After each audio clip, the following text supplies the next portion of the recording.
प्रसन्नता है।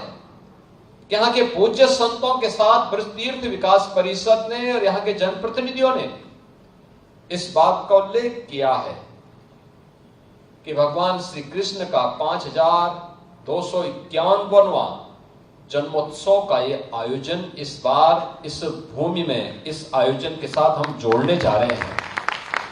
आप सोचो, दुनिया के अंदर कोई देश ऐसा है, कोई मत मजहब संप्रदाय ऐसा है जो ये कह सकता हो कि उनकी उत्पत्ति भी इतनी पुरानी हुई हो? किसी के पास इतिहास नहीं, किसी के पास नहीं है। बहुत कहेगा, कोई 1400 साल का कहेगा, कोई 2000 वर्ष का कहेगा, कोई 2700 का कहेगा, कोई 3000 वर्ष का कहेगा। 3000 वर्ष पुराना दुनिया के अंदर कोई सेक्ट, कोई संप्रदाय, कोई मत और मजहब अपने आप को उससे पुराना नहीं बता सकता। उससे पहले क्या था, कुछ भी पता नहीं था। और इसीलिए हम कहते हैं इस धरती का और खासतौर पर भारत का एक ही धर्म है, वो सनातन धर्म है। यही भारत का राष्ट्रीय धर्म है। क्योंकि ये तो द्वापर की बात है। द्वापर के तत्काल बाद तो कलयुग आ गया।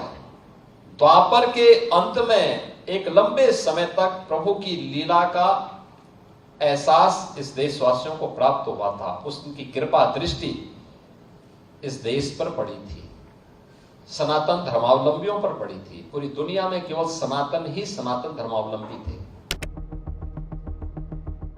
आगरा ब्रजभूमि का एक महत्वपूर्ण स्थल है। यहाँ के रज रज में, यहाँ के कण कण में कृष्ण कन्हैया का वास देखा गया है, माना गया है। राधा और कृष्ण यहाँ की हरेक कण कण में रसती बसती है। यहाँ कला है, यहाँ विश्वास है, यहाँ आस्था है, यहाँ समर्पण है। और ये आस्था, ये विश्वास, ये कला और ये संस्कृति, ये विश्वास और ये आस्था राष्ट्र निष्ठा के साथ हमारी बदलनी चाहिए। राष्ट्र निष्ठा व्यक्तिगत कर्तव्यों से आगे बढ़ती है। जो पंच प्रण में प्रधानमंत्री जी ने कहा कि गुलामी के अंशों का सर्वथा समाप्त करेंगे, अपने वीरों का, सैनिकों का सम्मान करेंगे, एकता और एकात्मता के लिए कार्य करेंगे, किसी को भी समाज में विद्वेष फैलाने की छूट नहीं देंगे। जाति के नाम पर, क्षेत्र के नाम पर, भाषा के नाम पर, तमाम अन्य वादों के आधार पर बांटने वाली ताकतों से सावधान रहेंगे और अपने नागरिक कर्तव्यों का निर्वहन करते हुए भारत को दुनिया की सबसे बड़ी ताकत के रूप में स्थापित करेंगे। बहनों और भाइयों, वीर राष्ट्रवीर दुर्गादास राठौर का यही तो संकल्प था, यही संकल्प था, यही कारण है उस समय की सबसे बड़ी ताकत से टकराने का एक जज्बा उनके मन में था। बहुत सारे लोग थे जिन्होंने मुगलों के सामने, अंग्रेजों के सामने समर्पण कर दिया था जमींदारी लेने के लिए, कोई पद प्राप्त करने के लिए।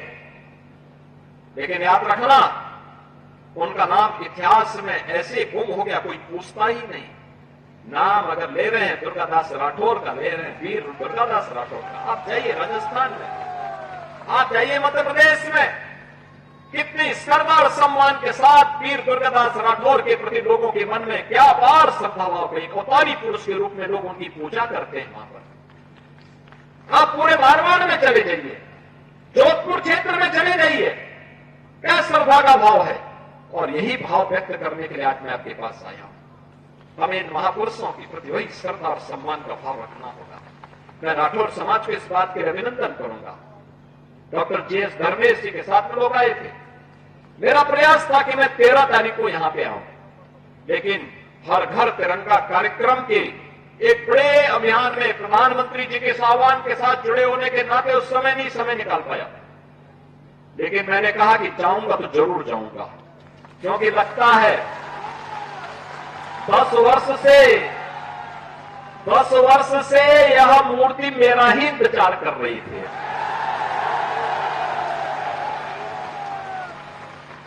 देखो, उनकी कृपा तो मुझ पे आ गई।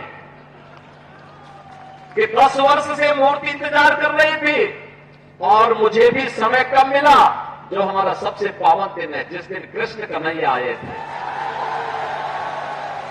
तो कृष्ण कन्हैया का जन्म हो रहा है।